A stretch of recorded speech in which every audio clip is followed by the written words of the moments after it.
BSc part third paper second organic chemistry की unit first में आपका ये टॉपिक है स्पेक्ट्रोस्कोपी। और स्पेक्ट्रोस्कोपी में भी विशेष वाला है एनएमआर स्पेक्ट्रोस्कोपी, जिसके बारे में हम आज पढ़ेंगे। सबसे पहले तो हमें ये मालूम होना चाहिए कि स्पेक्ट्रोस्कोपी क्या है।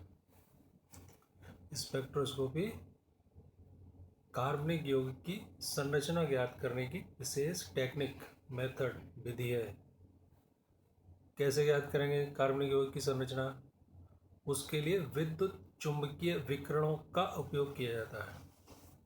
कार्बनिक यौगिक को हम उपयुक्त विलायक में विलयन बना के फिर एक विशेष उपकरण, उस उपकरण का नाम है स्पेक्ट्रोमीटर, उसमें रख के उपयुक्त विद्युत चुंबकीय विकिरण उस पर प्रवाहित करके और फिर उसके बाद उन विद्युत चुंबकीय विकिरणों की एनर्जी से कार्बनिक यौगिक में अंतरक्रियाएं आपस में एक दूसरे से रेसिप्रोकल एक दूसरे से अंतरक्रिया होके फिर स्पेक्ट्रोमीटर में लगा रहता है रिकॉर्डर। उस रिकॉर्डर पे ग्राफ स्पेक्ट्रम प्राप्त होता है और उस स्पेक्ट्रम के अध्ययन से हम कार्बनिक यौगिक की संरचना ज्ञात करते हैं। ये सरल शब्दों में मैंने आपको समझाया है और ये अब जो आपकी स्लाइड पर दिख रहा है मैं इसको पढ़ के बता रहा हूँ आपको। विद्युत चुंबकीय विकिरण इलेक्ट्रोमैग्नेटिक रेडिएशंस की सहायता से कार्बनिक यौगिक की संरचना ज्ञात करने की विधि को स्पेक्ट्रोस्कोपी कहते हैं। इसमें क्या होता है कि इसमें यौगिक की विद्युत चुंबकीय विकिरणों से अंतरक्रिया होती है, जिससे स्पेक्ट्रोमीटर द्वारा यौगिक का स्पेक्ट्रम प्राप्त करके उसके अध्ययन द्वारा यौगिक की संरचना ज्ञात करते हैं। अब इसमें ये जो विद्युत चुंबकीय विकिरण है इनको भी समझना जरूरी है। नाम से समझने की कोशिश करें। विद्युत चुंबकीय यानी इसमें विद्युत क्षेत्र की बात हो रही है, चुंबकीय क्षेत्र की बात हो रही है। ऐसे विकिरण हैं जिसमें विद्युत क्षेत्र भी है, चुंबकीय क्षेत्र भी है। अब इसकी डेफिनेशन पे आते हैं। ऐसे विकिरण जिनके संचरण की दिशा के लंबवत दोलायमान तरंग गति करते हुए विद्युत क्षेत्र और चुंबकीय क्षेत्र होते हैं, उनको हम विद्युत चुंबकीय क्षेत्र कहते हैं। ये आपके इस स्लाइड में आपको दिखाया गया है कि आपके ये एक्स डायरेक्शन में आपके क्या है, विद्युत क्षेत्र है। वाई डायरेक्शन में क्या है, आपके चुंबकीय क्षेत्र है। तो ये एक्स डायरेक्शन में इस तरह से ये दोलन करता हुआ तरंग रूप है विद्युत क्षेत्र हो गया, और इसके परपेंडिकुलर ही लंबवती वाई डायरेक्शन में क्या हो गया, ये चुंबकीय क्षेत्र हो गया। तो इस तरह के जो विकिरण हैं वो आपके विद्युत चुंबकीय विकिरण कहलाते हैं। ये बहुत सारे हैं, अंतरिक्ष किरणों से लेके रेडियो तरंगों तक, और यहाँ तक कि हमारे जो घरों में एसी करंट है वो भी आपके विद्युत चुंबकीय विकिरण का ही एग्जाम्पल है। इन सब में विशेषता है। क्या विशेषता है कि जितने भी प्रकार के विद्युत चुंबकीय विकिरण हैं उन सभी का वेग एक समान है, कांस्टेंट। कैसा? प्रकाश के वेग के बराबर, यानी 3 × 10⁸ मीटर प्रति सेकेंड। अब फिर इनमें अंतर क्या हुआ? अंतर वेग समान है तो अंतर कहाँ है? इनकी एनर्जी में है। एनर्जी डिपेंड करती है फ्रीक्वेंसी पे, यानी आवृत्ति में अंतर है। आवृत्ति यानी इनकी तरंग दैर्ध्य, वेव लेंथ में अंतर होता है। अब यहाँ इसके बारे में और समझने की कोशिश करते हैं। ये बहुत सारे विद्युत चुंबकीय विकिरणों को यदि हम एनर्जी के बढ़ते क्रम घटते क्रम में, आवृत्ति के घटते क्रम में या तरंगदैर्ध्य के बढ़ते क्रम में यदि हम व्यवस्थित करते हैं तो जो क्रम प्राप्त होगा उसको हम कहते हैं विद्युत चुंबकीय स्पेक्ट्रम। नीचे मैंने संक्षेप में इसको समझाने की बनाने की कोशिश करी है कि सबसे ज़्यादा एनर्जी वाले, यानी कि सबसे ज़्यादा आवृत्ति वाली और सबसे कम तरंग दैर्ध्य की किरणें हैं अंतरिक्ष किरणें।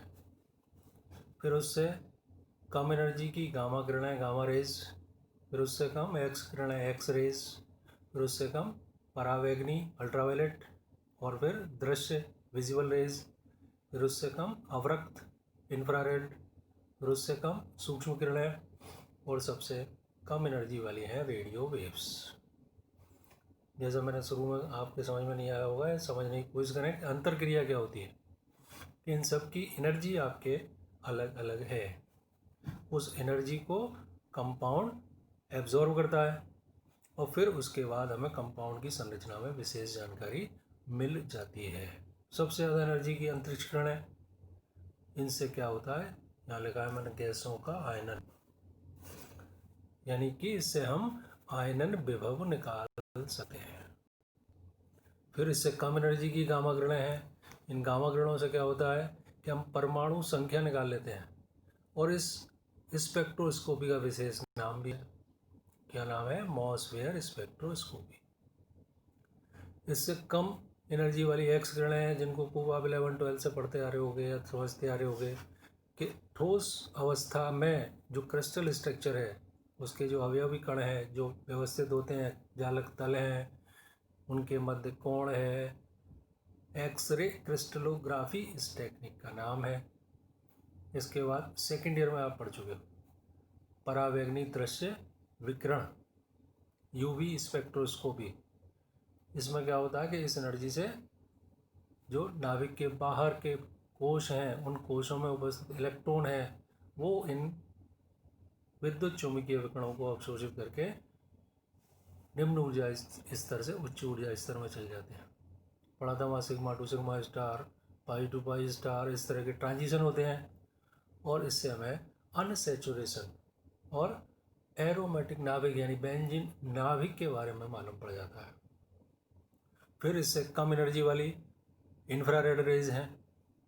इनसे क्या होता है कि अणु में जो विभिन्न परमाणु बंधों से जुड़े हुए हैं, उन बंधों में क्या हो जाता है, कंपन और परमाणु घूर्णन भी करते हैं, रोटेशन एंड वाइब्रेशन, जिससे कि जो विभिन्न वाइब्रेशनल और रोटेशनल आपके ऊर्जा स्तर होते हैं, उनमें जो है आपके एनर्जी का अवशोषण हो जाता है, और ये आईआर स्पेक्ट्रम प्राप्त हो जाता है। इस विधि को हम आईआर स्पेक्ट्रोस्कोपी कहते हैं या कंपन घूर्णन स्पेक्ट्रोस्कोपी कहते हैं। इससे कंपाउंड के बारे में क्या मालूम पड़ता है, कंपाउंड के क्रियात्मक समूह को ज्ञात करते हैं। इससे कम एनर्जी वाली हैं सूक्ष्म किरणें, माइक्रोवेव्स। इनसे क्या होता है कि इलेक्ट्रॉन के चक्रण एवं घूर्णन में चेंज आता है। इस विधि का भी, स्पेक्ट्रोस्कोपी विधि का भी विशेष नाम है ईएसआर स्पेक्ट्रोस्कोपी। इससे क्या ज्ञात होता है, क्रिया विधि में फ्री रेडिकल्स हैं तो उनकी पहचान करते हैं, बंध लंबाई मालूम करते हैं। और अब सबसे कम एनर्जी की, यानी कि सबसे ज़्यादा तरंग दैर्ध्य की किरणें हैं रेडियो वेव्स, जो यहाँ एनएमआर स्पेक्ट्रोस्कोपी में काम में आती हैं। इनसे क्या होता है कि जो न्यूक्लियस है, नाभिक, उस नाभिक में जो न्यूक्लियन यानी प्रोटॉन और न्यूट्रॉन है, उनमें ऊर्जा का अवशोषण होता है, और उससे हमें स्पेक्ट्रम प्राप्त होता है। इसको हम कहते हैं एनएमआर स्पेक्ट्रोस्कोपी मेथड। ये सबसे ज़्यादा उपयोगी, अब तक जितनी भी हमने पढ़ी हैं उन सब में ज़्यादा इम्पोर्टेंट मेथड है। इससे हमें पूरे के पूरे कार्बनिक यौगिक में कितनी तरह के कार्बन परमाणु हैं, हाइड्रोजन परमाणु हैं, क्या चेन है, उनका एनवायरनमेंट क्या है, यानी कि पूरी संरचना मालूम पड़ जाती है। यौगिक का विन्यास मालूम पड़ जाता है, यौगिक में संरूपण मालूम पड़ जाता है। तो इस तरह से आपके ये सबसे इम्पोर्टेंट वाला मेथड है ये। अब नाभिकीय चुंबकीय अनुनाद स्पेक्ट्रोस्कोपी, नाम से समझने की कोशिश करें कि इसमें नाभिक है, नाभिकीय, नाभिक न्यूट्रॉन और आपके प्रोटॉन। फिर चुंबकीय, यानी कि नाभिक को चुंबकीय क्षेत्र में रखना है। अनुनाद, अनुनाद से मतलब है यहाँ रेजोनेंस, रेजोनेंस से मतलब है कि जो न्यूक्लियन है वो एक ऊर्जा स्तर से दूसरे ऊर्जा स्तर में, यानी एक चक्रण अवस्था से दूसरी चक्रण अवस्था में चले जाएं, रेडियो वेव्स को अवशोषित करके, तो उससे जो स्पेक्ट्रम प्राप्त हो उसके अध्ययन से कंपाउंड की स्ट्रक्चर निकालें, वो आपके नाभिकीय चुंबकीय अनुनाद, न्यूक्लियर मैग्नेटिक रेजोनेंस, NMR संक्षेप में, N न्यूक्लियर का, M मैग्नेटिक का, R रेजोनेंस का और स्पेक्ट्रोस्कोपी। तो ये तो मैंने समझाने की कोशिश की कि नाम से ही हम किस तरह से समझने की, याद करने की कोशिश करें। इसकी अब जो लैंग्वेज है वो पढ़ देता हूँ आपको कि स्पेक्ट्रोस्कोपी की वह विधि, टेक्निक, जिसमें पदार्थ को हम बाह्य चुंबकीय क्षेत्र में रख के रेडियो तरंगों की सहायता से उसके नाभिक का अध्ययन करें, तो ये कहलाती है NMR स्पेक्ट्रोस्कोपी। और इसके बारे में डिटेल में समझने की कोशिश करें कि जब बाह्य चुंबकीय क्षेत्र नहीं है, अनुपस्थित है, तो जो नाभिक में नाभिकीय ऊर्जा स्तर कैसे होते हैं, समान, समभ्रंश, डिजेनरेट। लेकिन जब यदि हमने नाभिक को बाह्य चुंबकीय क्षेत्र में रख दिया, तो उसकी उपस्थिति में जो नाभिक के ऊर्जा स्तर हैं वो अब समान समभ्रंश नहीं रहते, वो कैसे हो जाते हैं, स्प्लिट, विभाजित। अब जो विभाजन होता है उसमें एक तो कम ऊर्जा का स्तर बनता है जिसको हम कहते हैं एल्फा जीमान स्तर, और दूसरा बनता है बीटा जीमान स्तर, अधिक ऊर्जा वाला। एक कम ऊर्जा का एल्फा जीमान स्तर अधिक स्थायी, दूसरा अधिक ऊर्जा का कम स्थायी बीटा जीमान स्तर। बाह्य विद्युत चुंबकीय क्षेत्र में रख के दो ऊर्जा स्तर प्राप्त करके अब इस पर हम रेडियो तरंगें डालें, तो जो नाभिक में नाभिकीय कण हैं वो इन रेडियो तरंगों की ऊर्जा को अवशोषित करके एल्फा जीमान स्तर से बीटा जीमान स्तर में ट्रांजिशन, संक्रमण कर जाते हैं।